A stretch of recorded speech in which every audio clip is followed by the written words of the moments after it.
Hi, welcome to Gardenville.tv. I'm Catherine. And I'm Susan. And here we are now, it's in September, we've come down, we're filming down in a lovely old, mature, lush garden, and we've come across this little hideaway, so we thought we'd actually like to show it to you with the honeysuckle, is that right? It's a honeysuckle climbing over it, yes. Outside, yeah. But isn't this fabulous?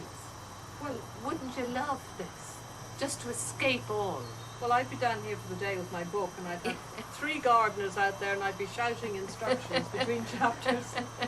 Yeah, just a cup of coffee, and you know, and you can put these structures anywhere. I mean, people don't really, and you surround them with plants. Yeah, yeah. And in a little hideaway place. Let's look to see what you're going to show me Okay. outside here. The way why this is so nice is because what have they done? Well, can you first of all smell? Oh my goodness, it's fantastic, isn't it? Yeah. And you can imagine now if the sun was really shining, you get that scent, it would carry that scent inside to you.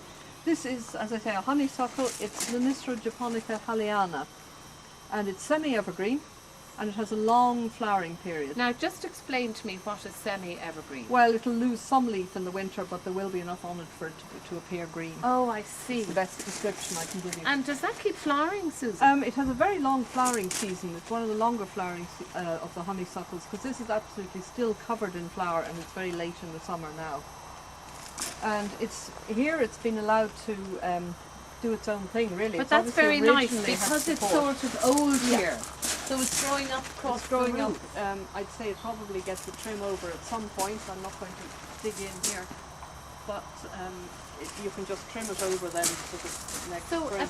a plant like this, I mean, where would you put? A honeysuckle like this, they really like something like this where they can be allowed to scramble at will over something. Right, so you're talking about a wall. I'm talking about an old wall, an old stump, something like that they can just be let go over. Right. You can sort of train them in and things. It takes a bit more cutting back. Yeah. If you cut this right back, it will regenerate. Okay. But the scent is just magnificent. You can get it here now, standing here. Yeah. I can smell It's a that. And particularly if strong the sun scent is as well. shining on that, does the scent Well, the travel scent better? always, when the sun shines on something, it brings out the scent more than Does it? otherwise. Yeah. Wowee. But this is. I think that's great though, the way it groups down. Oh, it's lovely. It sort of creates its own Yeah. thing. And it's allowed to be a bit wild. It's allowed to be a little wild Yeah. and woolly and sort of. Yeah. And it's in just such a lovely little area. It's your own little sort of home. Yeah. Really. Yeah. Yeah. Really nice. Does that need spraying or anything? I mean, if they're in very dry conditions, they get a bit mildewy. But then I think just watering and feeding is probably. so you should feed something like So this to give it a I mean, boost. here obviously we're in good mead soil and it's going right down into the ground. Yeah. Sometimes they say it's a very dry summer they can get a bit sort of mildewy, but they'll grow out of it again. It's not a great problem. But very little maintenance. Very little maintenance, bar giving it space, and if you want to cut it right back, do. And if you were going into the garden centre now, and what would you be asking for? You'd be asking for the climber section. And the climber section, okay. And you'd be looking for a honeysuckle. Well, Lonicera. That is fabulous. Halliana. That is really. So outside the kitchen or something, would that be nice? Anywhere, especially somewhere where you're going to be out, sitting yeah. and you're going to be able to smell it. Yeah. What about a balcony?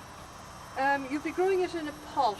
Could you grow it up the side of a little trellisy thing on the balcony? Oh, you certainly could. Now, you may want to replace the plant every few years or something like that because it's growing in a pot. You certainly want to feed it and things. While if it's growing out in the garden, it doesn't need to be replaced. You won't get something this size, obviously, growing in a pot. Yeah, okay. No, but it's really nice. And would be nice on the balcony, I think.